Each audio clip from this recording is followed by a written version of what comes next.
नवी मुंबई महानगरपालिका क्षेत्रामध्ये पावसाळ्यापूर्वी सर्व यंत्रणा सतर्क करण्याच्या अनुषंगाने आज या ठिकाणी बैठक बोलवण्यात आली होती।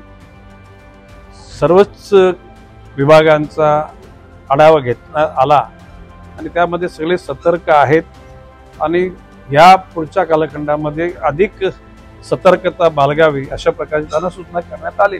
पूर्ण यंत्रणा सज्ज आहे आणि दरवर्षी आपण अशी ही सतर्कतेची बैठक प्री मान्सूनची बैठक घेतो आणि त्याच्यामध्ये निश्चितपणे त्याचा फायदा होतो।